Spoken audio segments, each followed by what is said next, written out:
Hello, my name is Irving Finkel, and welcome to the second of 3 new lectures about ancient Mesopotamia at the invitation of Archaeology Now. This lecture is called Unlocking Secrets of Mesopotamian Medicine. Right, well, we're back in ancient Mesopotamia again, the land between the 2 rivers, the site of modern Iraq. And we started off last week talking about magic, and today medicine in contrast. But the 2 disciplines are to some extent overlapping, and we will have to make reference to that as we go forward. So the first thing is that people who work with the Sumerians and the Babylonians and the Assyrians, like I do in the British Museum, we don't have any dead bodies, at least hardly anything at all. Egyptologists have loads of dead bodies, and when they want to do things about ancient medicine, they can start off with those. But we don't. All we have is inscriptional material in cuneiform writing and 1 or 2 pictures of things and objects once in a while, which flesh out the picture of medicine in general. So I thought we'd start off with the picture of one real doctor. The man on the right is called Lugal-Edina, and he was an Azu, a doctor of a veterinary function. He didn't work with persons, he looked after livestock. And this inscription is dedicated to a character called He Made the Steppes Green, who was the minister of Shakan, the god in charge of the fertility of flocks and livestock, and he assists with pregnant mares. So it looks like that this guy had a special seal with this special inscription advertising his wares or making it clear that people knew what he was doing. And you can see unguent jars for lubrication, 2 of them on poles, and something which looks a bit like a pair of forceps, which may or may not have been used to deliver calves when there was a difficulty. So this man, although a specialist in animals, was called an Azu, or an Asu in Babylonian, which is the word for the doctor, who used therapy, drugs and administrations and things of this kind, in comparison with the Arshipu, who was the doctor we talked about before, who specialized more in magic, that's to say incantations and amulets and things of the kind. And the 2 principles, what we might call magic and what we might call medicine, although it's a bit inappropriate really, were complementary. The 2 practitioners sometimes work side by side round the bedside, and they had a sort of conception, I think, that the 2 principles overlapped, they were complementary, and they were simultaneously beneficial sometimes too. So medical literature written in cuneiform goes back a very long way in Mesopotamia. Writing itself, of course, was a long time before this picture here. This tablet was written in about 2300 BC, and writing was already a millennium old. And this is an important piece of background to bear in mind, because this tablet, you can see easily, is written in columns of writing. This is the back part of it.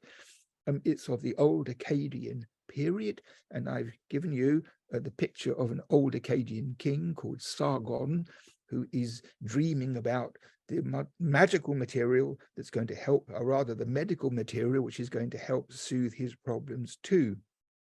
So this tablet was written by a very high quality scribe in the Sumerian language, and you can see there are columns of writing. The last column at the left corner is empty, so it finished there. So the back is full, and the back is nearly full, and no. So the back is nearly full, and the front was completely full once, but it's rather damaged, and this side is rather more photogenic. Now, what we have here is a sequence of recipes employing astringent plants, that's to say things that stung when you applied them, or a series of skin infections, sort of open sores that wouldn't heal on the surface of the skin. And there's a collection of several related recipes with the same structure but different plants, all collected together in one encyclopedic document. And there are various points about it which are very suggestive. The first is that in ancient times, people certainly thought that if you had a painful thing on your skin and you put something on which made it even more painful, it was going to do good to it. And that sort of thing does linger on in the modern world, whether or not it has any scientific benefit. But the second and more important thing is it's easy to see, even if this is a very unfamiliar sort of view to you, that this is an ordered and structured and very controlled matter. And when you know that the plants in question were collected together and itemized in this scientific way so that people could look things up when they needed to, and if you couldn't find one, you could find another, that sort of idea, you have something which is not, as it were, the beginning of a principle in 2300 BC, but already the end of a long, long procedure. And this procedure is a kind of general pattern to be considered about ancient medicine, because the pharmacology is based on local plants. And they knew from experience that some plants help with this and some with that, some with stomachache, some with skin infection and so forth. They knew this, but they didn't know that just on one Thursday afternoon. They knew it from generations of wisdom by people who lived there, who knew all the plants that grew. They tried them out, they experimented, sometimes probably for many, many generations before it was known that such and such a plant was good for this and such a plant was good for that. And then after you've got the experience, you have scribes who are versed in the cuneiform writing system, reducing this to writing in a retrievable format which would delight any doctor today if it was done in the English language. It's a perfectly straightforward piece of medical science. There's no magic, there are no spells or anything like that. It is a digest of a very ancient matter. So if we can say this tablet was written in about 2300 BC in southern Iraq, this is one thing. But the knowledge encapsulated in it and formulated in it could easily be another 2000 years or more older, even older than that. Because if you think of it, when people live on the land and they never travel anywhere and they never learn any news from anybody and they just live where they live, they know everything about their environment and they know everything about what you can eat and what you can't eat and what's good for you. And this is one aspect of a frozen moment when really ancient knowledge is put into a systematic format, and that is 2300 BC. So I think that's worth considering carefully. And as we go down through time, we have nearly 3000 years of medical texts. I'm not going to show you all of them, but a few selected things in a kind of chronological order, because if you start at the beginning as we have the beginning and go down to the end as we have the end, you get some picture not only of what they did and what they thought about, but also the progress or the development which took place simultaneously. So this tablet here was written in about 1900 BC. So that's a long time after the Sumerian one. It's in the Babylonian language, the other language of Mesopotamia, and it's rather the worse for wear. There's about 6 pieces joined together. I'm sure there are bits more in the British Museum. I'm always trying to find them. And it's a very interesting thing when you look at this tablet, because the columns are rather narrow and the writing is rather big. It's in a normal letter hand, a cursive letter hand, so there wasn't any special writing for medicine, but the script is big. And I have a feeling that the archive from which it comes, and there were 4 or 5 rather big tablets with 2 or 3 columns on, that this was a teaching archive. So not only did they have the material collected together in a logical format, but they were written out nice and clearly for the student doctor to learn the recipes themselves as part of their training. And it's rather interesting because every single recipe, it says, if a man has this problem, you do this and this and that, and he will get better, it says. He will get better, which is rather remarkable because not all doctors today will be quite so certain that they could say to their patients that you will get better. They probably would say, well, you should get better. I hope you get better, or people usually do get better, but not you will get better. But in these documents, that's what they say. The next thing about it is this. that there are two kinds of problems which are listed in this long compilation of 4 or 5 of these tablets. When they were complete, there were many hundreds of lines, a bit broken now, as you can see. But the thing is, there are two kinds of problems. One is things that everybody gets anyway, kind of normal things, where nobody will panic. It's kind of part of being human. And the skin diseases on the earlier tablet, skin infections, is one of those things. So they're not life-threatening. Everyone's had them at one time or another. People know that they clear up if you do this, this, and this. It'll be fine in the end. So they're not terrifyingly worrying. But there's a second group which occurs at this period, about 1900 BC.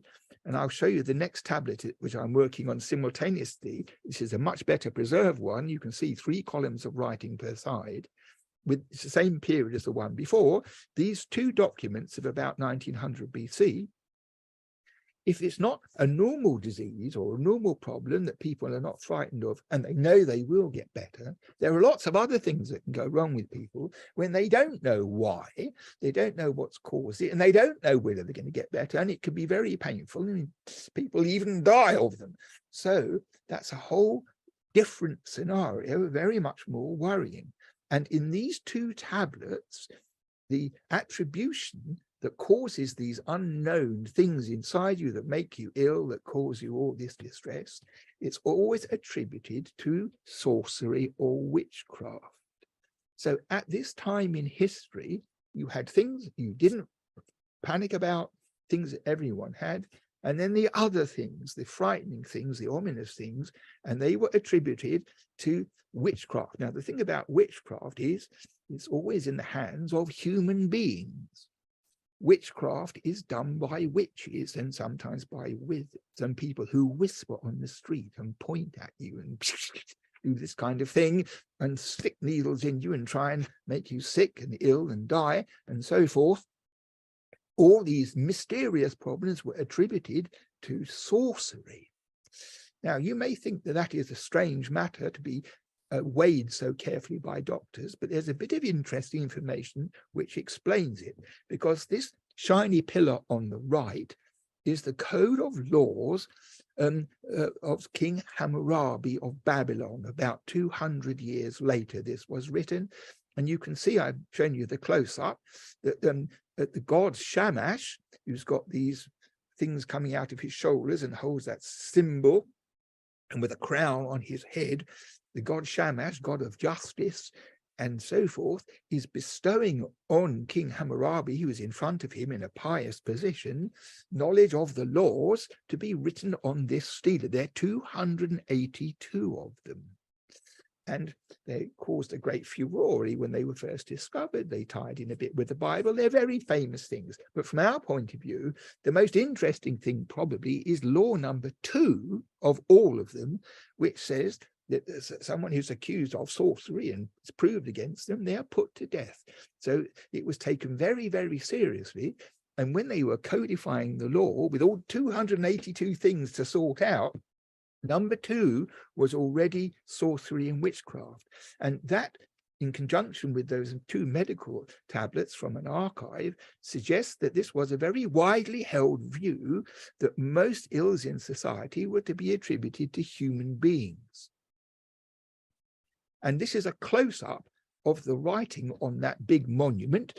And I thought you might like to see this blue bit here, because it has spelled out in cuneiform the words explaining when a small operation is carried out by a surgeon. And the reason it's in the law code is if you hurt somebody, you have to pay a fee. And if it's somebody more important, you have to pay more. So this was a serious matter, which was attended to in the law code.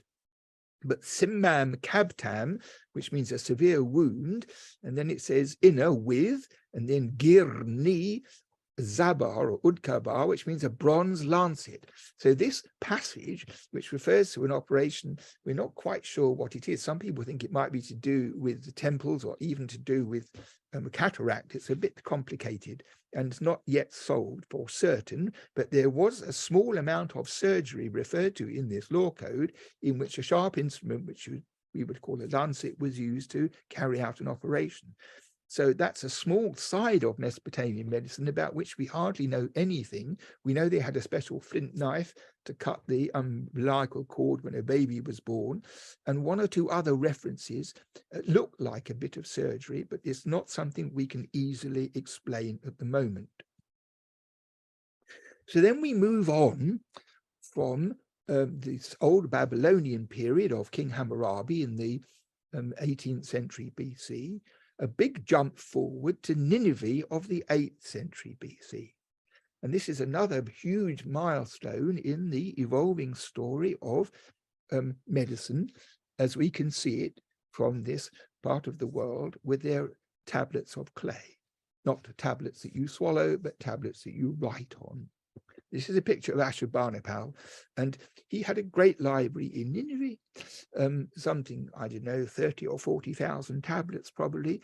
And on the right, you see a picture that we had once in an exhibition in the British Museum about Ashurbanipal and his achievements and his reign, where we laid out lots of the tablets from his library against the wall in this kind of barrage of cuneiform, which looks rather small and uninteresting on the screen, but in the British Museum, when it was there in the gallery, was absolutely electrifying in its effects.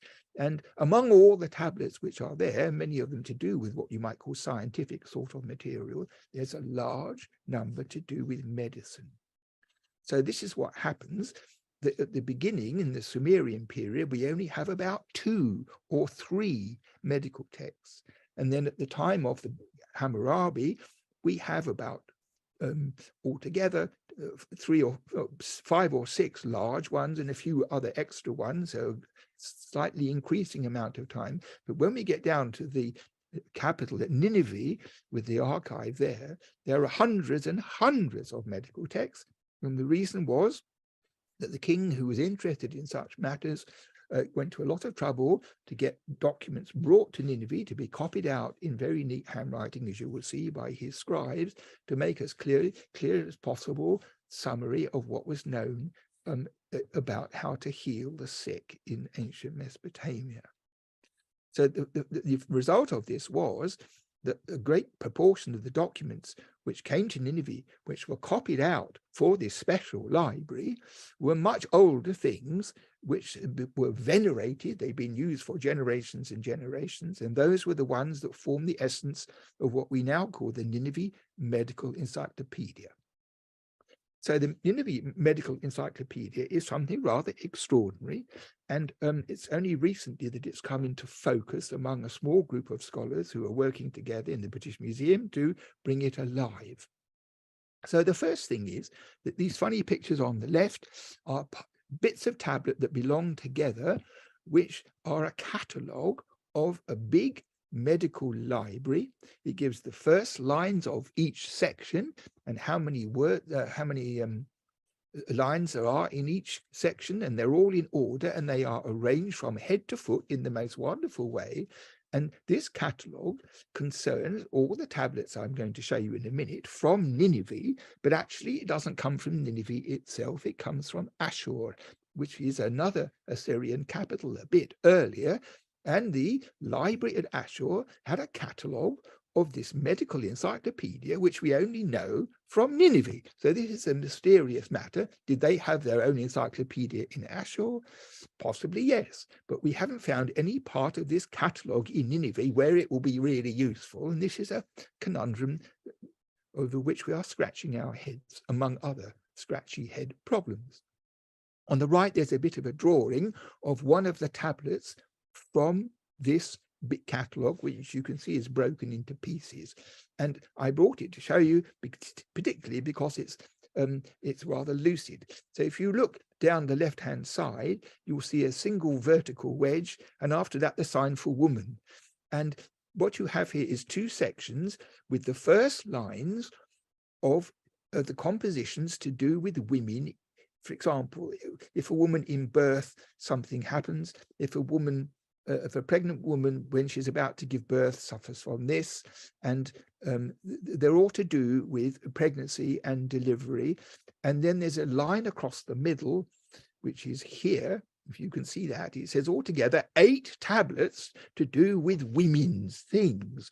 So these preceding sections, the one up here and the one up here, are all to do with gynecological matters. So old texts to do with treatment of women when they had trouble were brought together, they were sorted out, the number of lines worked out, they put in the right order, and they were entered in this great composition in a very tidy and neat way.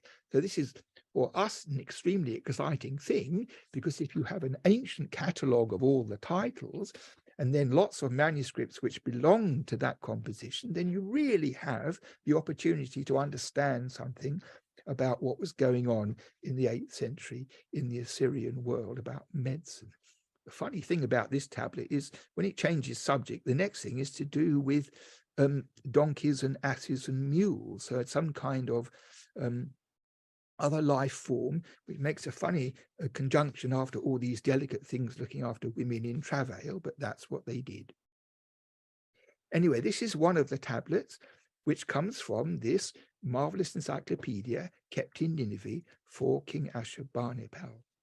So one thing I would draw your attention to here is the beauty of the writing, because although this is broken, nevertheless, you can see the clarity of the signs, the elegance of the script, and the extremely neat way in which everything is laid out. When you have the tablets in this encyclopedia, you have therapy and incantation material side by side, because when they drew up the encyclopedia, they brought together therapies which used drugs and procedures on the one hand from this Asu kind of character, and spells and incantations from the Arshipu, which had the same function, and they were interwoven into these large compilations side by side. So you have therapy, and then you have sometimes a ritual and sometimes a spell. So for example, here is a spell, this section here, and then you have the bit that says it's ritual, and it gives you the name of the incantation to be recited, and then you have the incantation as well. So it's very orderly, so that the scribe who takes recourse to it for a specific problem knows the ritual, knows what he has to do, knows the spell that he has to recite, how many times he has to, and the point at which it's necessary to get the maximum effect. So these tablets, when they were complete, were as lucid and easy to read as modern newspaper, and even when they're broken, the scholars who work on them can sometimes read the traces down where they're broken and understand from other texts what they mean. So you can see here how this has been joined together. It's very exciting because the team that works now are going through all the tablets from the Nineveh library to get all the medical pieces out, and there's a great jigsaw puzzle fitting pieces together. And it's really exciting because one bit on its own doesn't tell you much, another bit on its own, when you join them together, it's fantastic, and sometimes you get a really large amount of stuff. So for example, this is a tablet on the left, which was photographed maybe 20 years ago in its present state, where there was 1, 2, 3, 4, 5 pieces joined together. In fact, 6, I think another one. There was 6 pieces joined that far. And now with the new emphasis, you can see that built up on the right, there are other pieces, sometimes very small even, who've been identified, and their place located and then joined on when they're joined on. So it is, people who like jigsaws, a very appealing matter, but it's much more exciting than pictures of pirate ships and country scenes. If you're interested in the history of the contents and you have a broken passage and a new piece comes and the words can be read, this is extremely exciting for all of us who do that work.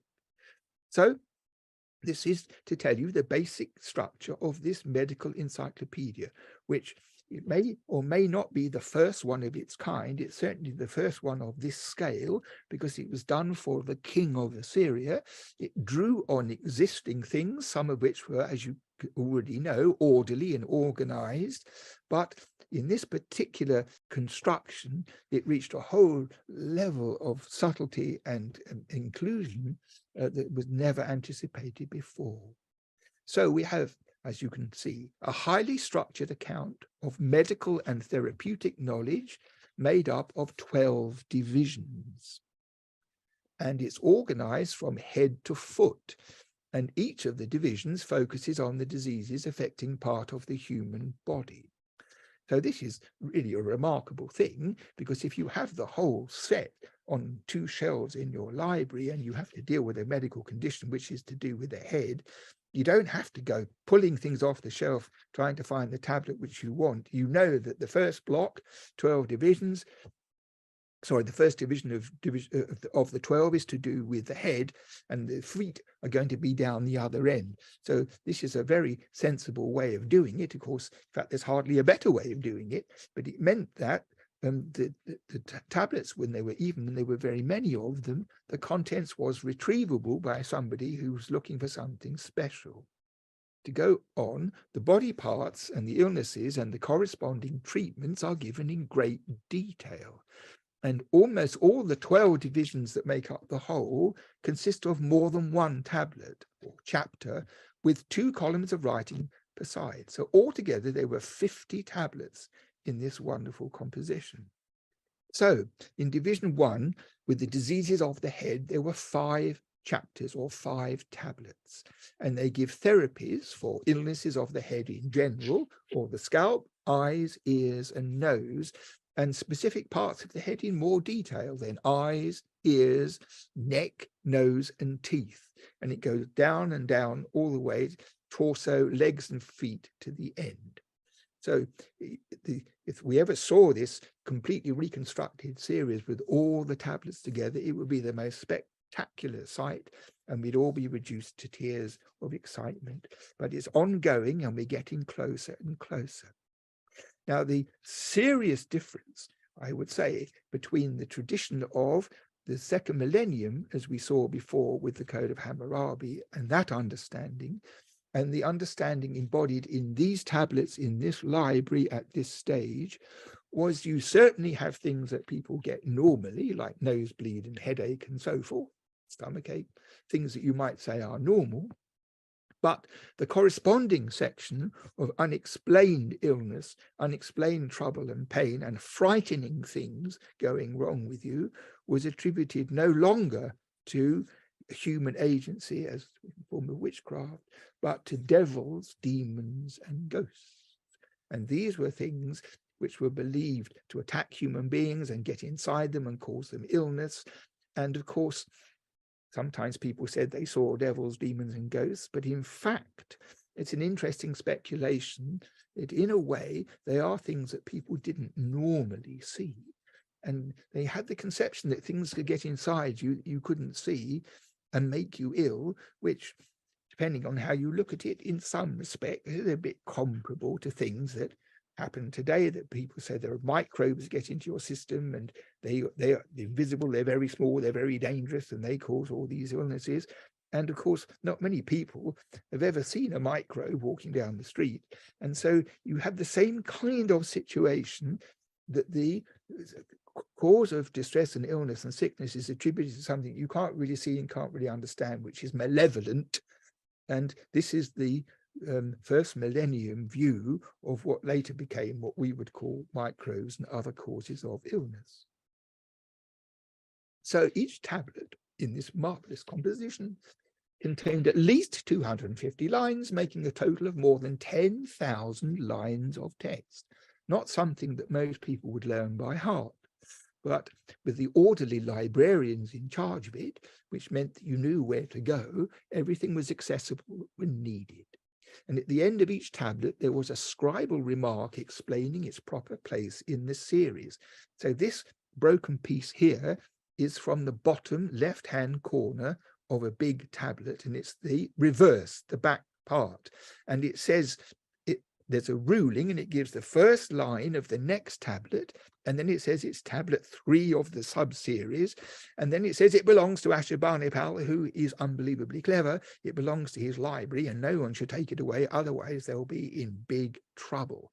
So the colophon, or the end bit, is quite remarkably useful for us, because it gives you the numbered tablet, sometimes the number of lines, and the first line of the next tablet. And when you put that together, especially with a catalogue in the background, it means that all these documents, which otherwise would swim around uncontrolled, can be fitted in their place within this great work.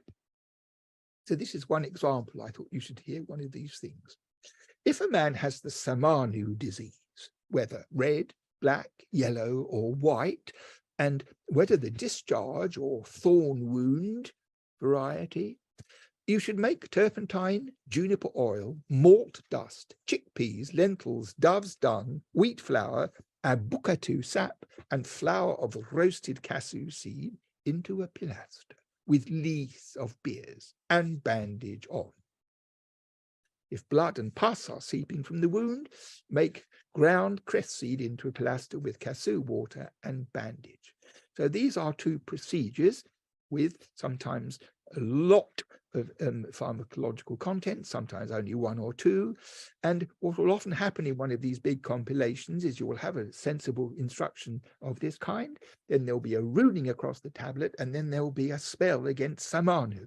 And Samanu, word Samanu derived from the verb to be red, and then you might have a spell which talks about the red river in the red earth and the red ground and the red so forth, and they pick up on the nature of the name and they use it in the magical recitation to complement the ritual or the procedure which the Asu would apply to the patient.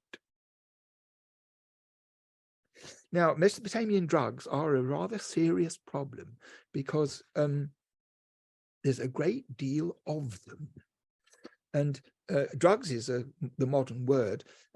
It's perfectly legitimate because it's a pharmacopoeia. It is a list of the items which were available to the doctor. They were sometimes eaten, they were sometimes cooked, drunk in things, pestle and mortar into fragments, drunk in beer, sometimes put in one or other orifice with one or other levels of success. And they fall into three parts: the resources that the Asu doctor could summon up to deal with his patients. There's local plants, which is roots, stems, leaves, flowers, fruits, and seeds.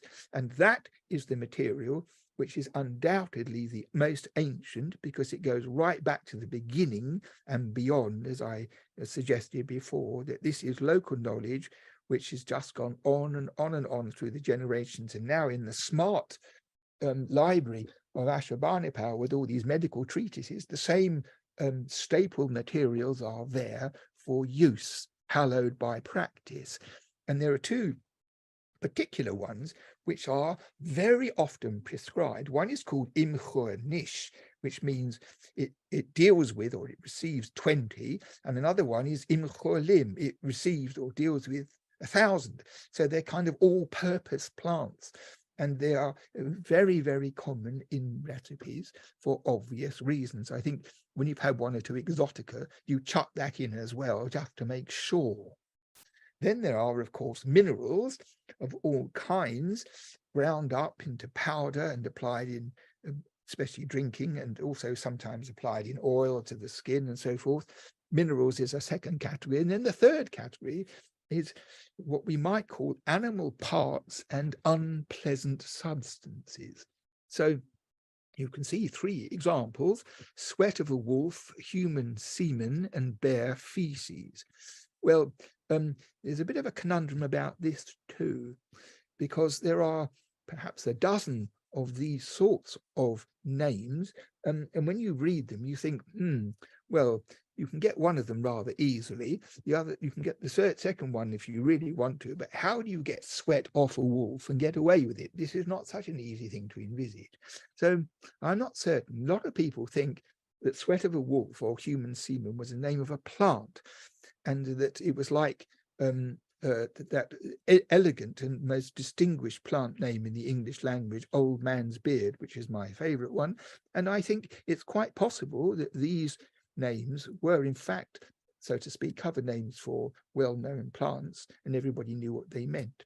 But there's a dimension to this which is rather curious, because in the Middle Ages, when you have medical treatises which come out of Greece and Rome and other things, when they list drugs which were available, they have a lot of this kind of thing, which is sometimes known as Dreckapotheker in German, which means yucky medicine, so to speak.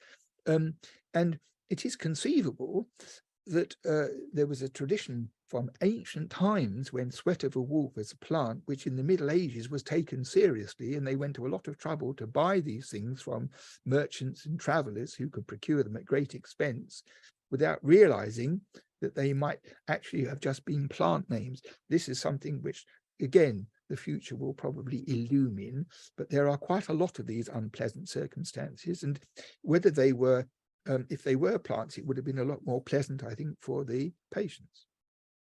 So this is actually a big problem for us to identify the plant names, because there are hundreds of them. And on the right, there is this rather dull-looking column is a list of plants. You see the thing with a ring round it. On the left, that's the sign. It's the sign U in Sumerian, which is shamu in Babylonian. It's the word for plant or for drug in this context. And this is a list here from a tablet from Ashur of all these plants which were on shelves available.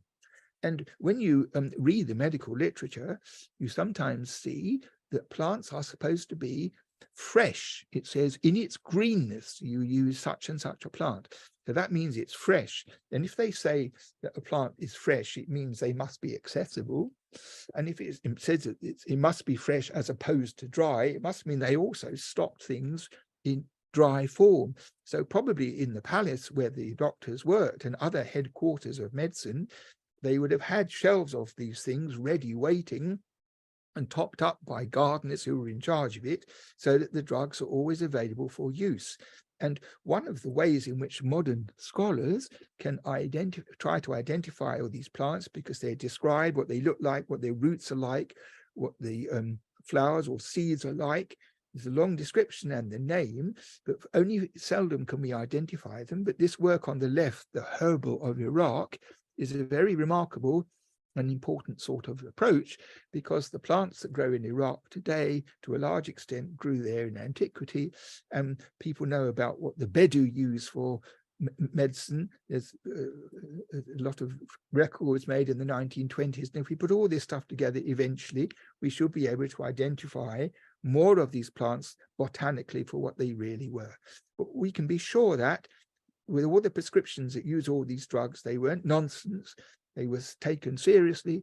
Sometimes you find the same thing from different places at different times. And undoubtedly, within those tablets, there's a very great deal of benefit for human beings recorded. Of course, people have been working on these names for years to try and identify them, these plant names. And these two show an interesting question, because there is a word in Babylonian, azupiranu, which is taken to be saffron, and shafran is a modern version of the same European version of the same name, and guchlu, which means antimony in Babylonian, is the root behind al-guchlu, alcohol, the word for alcohol as well. So this illustrates two things: that a name can be applied to a plant and travel attached to the same plant and go through history, like azupiranu and saffron. But guchlu, the same word, goes through but is attached to something else. So once it was attached to antimony, but later used for alcohol. So this means that the question of etymology and saying, well, this word is the same as the one in Greek or Latin or Hebrew or Arabic, is all very well and good, but it's full of pitfalls. So with regard to the stuff being available, this is a special tablet which lists the plants in the garden of a king called Merodach Baladan. And Merodach Baladan had rather a good kitchen garden with plants and things of sometimes medical use, all written out in great detail as a record. Quite a fascinating thing. And it includes plants which could be used for food, obviously, and also extracts from them used for medicine. So ones which we know for certain here are onions, garlic, leeks, lettuce, cucumbers, turnips, mint, cress, thyme, and coriander. Nothing strange there. But one particular plant is called slave girl buttock. And this is a plant where I think archaeobotanists have made a particular effort to establish what it might refer to and to look into the matter carefully, but so far that also defies identification. After the fall of Assyria, we have still lots of medical texts, partly because the Babylonian material continued afterwards, and also because a lot of the material which was in the Nineveh library had come from Babylonia as well. So it's a long continuation in the south after the fall of Assyria and the end of it all. And this tablet on the left, which is in black and white, has also been put together from lots of bits, and it's a manual to do with gynecology, and it has a whole series of things for ladies, including somebody who can't get pregnant, who has unnatural and unwanted abortion, and then there's a pregnancy test to see what gender the child will be, and then there's recipes to help with difficult delivery, and also to ensure a good milk supply. So it's a very useful manual with lots of recipes collected together. And one of the things there is a test for pregnancy about gender. This is quite an interesting thing because the same material occurs in Egypt and later in Greece and so forth. And the principle was that the pregnant woman, or the woman who might be pregnant, should urinate on barley, and if it germinates and grows, that's one thing, and if it doesn't, it doesn't. So these are two passages here from Egyptian, more or less contemporaneous things. So which is rather interesting to compare, because the medical systems of Egypt and Mesopotamia are not all that close, but when it comes to the question of gynecology and women and having babies, they are very close. And it's clear that this was a level of information which was widely disseminated among doctors who knew things beneficially. And there was a lively interest in such matters for the benefit of women, because childbirth in antiquity was a very risky matter, but partly because everyone was frightened of that lamashtu we talked about last time, but also with the problems, the physical problems of birth and the dangers to which infants were subject. So this was an area where many people were concerned. So these two passages are interesting. So another, to distinguish between a woman who shall give birth and one who shall not. So you will fumigate her with excrements of hippopotamus via her vulva. If she vomits with her mouth at once, she will not give birth. If she gets flatus from her posterior at once, then she will give birth. So that is one tradition. And the one below is a way to know of a woman whether she is pregnant. You make the woman pass her water on this herb as above, again in the evening. When the morning comes and you find the plant scorched, she will not conceive. If you find it flourishing, she will conceive. And I think there are other spells where it's the other way round, as you might expect. So we have this long continuum of medical material that runs from the early in the 3rd millennium down to the end of the cuneiform period. And this hand drawing of a tablet, which comes from the city of Uruk, is from the Seleucid period, the 3rd century, something like that, BC, and is a very interesting document because it is, without any parallel, a whole new view of Babylonian medicine from the inside, because the scribe who wrote this tablet out had the conception that there were lots of problems, lots of illnesses and diseases, and identified things that people knew could go wrong were worrying. But in this case, their origin was to be attributed to 4 sources within the body. One was the heart, second, the throat, third, the lungs, and fourth, the kidneys. So, for example, seizure, epilepsy, and divine hands, when the gods grabbed you and made you sick, are located in the heart. It's their location. Whereas hand and mouth disease, toothworm, lamashtu, dropsy, ghost hand, stroke, and fever, which is quite a lot of things, have their origin in the throat. And then throbbing, diphtheria, and intestinal disease have their seat in the lungs, and kidneys, not surprisingly, stricture, impotence, and anal diseases.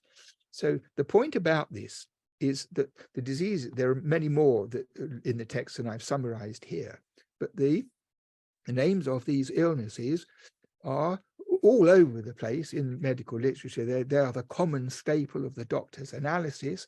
But what is interesting is to have them taken and sorted out into these 4 categories as a structural system. And it's only the one tablet where this happens. So the idea that a Mesopotamian should look at their inherited medical knowledge and construct from scratch a whole new 4-part skeleton on which to hinge everything is very remarkable. And people have pointed out that the same sort of idea, which we owe to Hippocrates, who's in that marvelous sculpture on the left, 460 to 375, of the so-called 4 quarters, which became of increasing importance in the history of medicine right through the Middle Ages, right up to Shakespeare and beyond, where it was believed that a person had this 4-part distinction between blood, yellow bile, black bile, and phlegm. And if all these 4 quarters were in harmony, then they were well and not well. And if they were out of harmony, then disease or some other problem would result when they're in imbalance. So this became a very serious and widely held understanding of how things worked thereafter.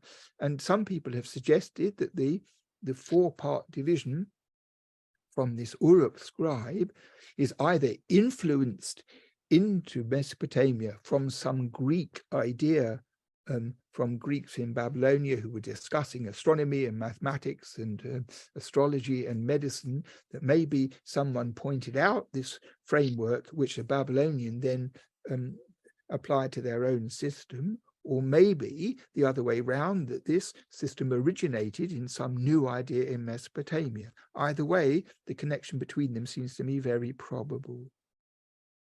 So there's a few other marvelous things to show you. This tablet, for example, is to do with epilepsy, and it's got a rather strange purple finish, very beautiful script. It's in Babylonian script from the time after the Assyrians, and it describes a whole load of symptoms exhibited by people suffering from the falling disease, as they called it. And this tablet has been studied by scholars of seriology to get and of epilepsy itself, because the content is remarkably free of superstition and other things which people expect from antiquity, but in fact approximates much better to a kind of clerical surgical analysis of what can be seen, because within the descriptions, the people making noises and running about and tearing clothes, and there's a distinction between what people call petit mal and grand mal, and some of the omens which are described here fall in one or other category, which is an extraordinary thing, because it's a specialist document only concerned with this complaint, which again has been put together from observation over a very great deal of time by a detached view and an analytical view of a patient's behavior, which can be attributed to this strange disease in its different manifestations, but regarded as something related. I had to put out to show you this pair of alabaster bottles. We don't have many things like this from Mesopotamia, but they had in them special unguents and oils which were prescribed by doctors for use in different medical conditions. And they were, I think, used as empties and refilled. One of them has a price on for this oil, so I suppose there must have been places where you could go where importers had this material, and you would purchase one for your client, use it on them until it was all gone, and then go and get a refill or another example. So it's a rather amusing thing, and we're hoping to do some analysis one day of whatever might remain inside these vessels, because we know one of them is called Nikiptu, and if there were trace elements, we might find out what Nikiptu really means. That would be fun. And this is another small example of what we sometimes do get from Mesopotamia, because these vessels all once contained different kinds of incense for different diseases, one for fever, one for this antishuba, the thing that falls on you from heaven, one for stomach ache and so forth. Each one of them was used for fumigation, and they obviously had the idea that there was a special incense for each particular disease, and these incense distinctions were labeled on the pot and must have been imported to Mesopotamia from Arabia or somewhere like that. And again, there would have been merchants who dealt in this material who stocked it in these kind of vessels with a bung sealed so that they wouldn't suffer, and then measure out a small portion for a Babylonian doctor who has decided to utilize it for probably a rich client with some kind of fumigation process. Now, the one other thing I wanted to point out before we bring this to a conclusion, and that is this business of Herodotus, because Herodotus, who wrote in the 5th century BC, is often known as the father of history. And he's supposed to have gone to Babylonia. Some people say he didn't, some people say he did. He wrote about it. And one of the things he wrote about it is this passage here. I come now to the next wisest of their customs. Having no use for physicians, they carry the sick into the marketplace. Then those who've been afflicted themselves by the same ill as the sick man's, or seen others in like case, come near and advise him about his disease and comfort him, telling him by what means they have themselves recovered of it, or seen others so recover. None may pass by the sick man without speaking and asking what is his sickness. That's gone down in history as Babylonian medicine. Well, considering we have 3,000 years of documents, and considering in the first millennium we have lots and lots of recipes for all manner of things you could ever imagine, as I've explained at great length, on a whole shelf full of tablets, and even a bit of surgery and all sorts of other things as well, this is an outrageous piece of slander and has no support whatsoever in fact. And I have an explanation for it, because this was a nosy person, probably extremely irritating person, and he went about with his notebook and his pencil, and he asked people stuff and he wrote it down for his history, and probably a lot of people found him exceptionally irritating. And I have the idea that Herodotus one morning thought, oh, I know, I'll do medicine today. So he goes along to the equivalent of Harley Street in Babylon and knocks on the door of the most famous doctor in the kingdom, and goes in there with his notebook and pencil poised and says, well, tell me all about your medicine. And I can imagine this doctor, who might be busy, dyspeptic, irritable, bored, or just totally unpleasant, probably said to Herodotus on the spur of the moment, oh, we don't have medicine. We don't know anything about medicine. When someone's sick, they just sit outside in the street until someone who's had the same problem goes by, and then they tell them what it is. And if they're lucky, they get better. Otherwise, they die. That's what we do here in this country. And Herodotus, licking his pencil tip, wrote it all down as dictated by the doctor, and then left politely to go back home to write it up in his manuscript. And the minute the door closed, I guess, imagine that this doctor, so to speak, got on the phone, although they didn't have phones, but probably ran down the street, said, you'll never guess what I've done. That idiot came here and I told him, and he believed every word of it. And I think that's almost certainly the explanation for this ridiculous statement. Anyway, this talk gives you an idea, I hope, of the extraordinarily interesting and very important matters which can be recovered in the field of medicine from these wonderful tablets. And it's an ongoing matter, and lots of things have been found, and I think lots of things will also be found in the future. Thank you very much.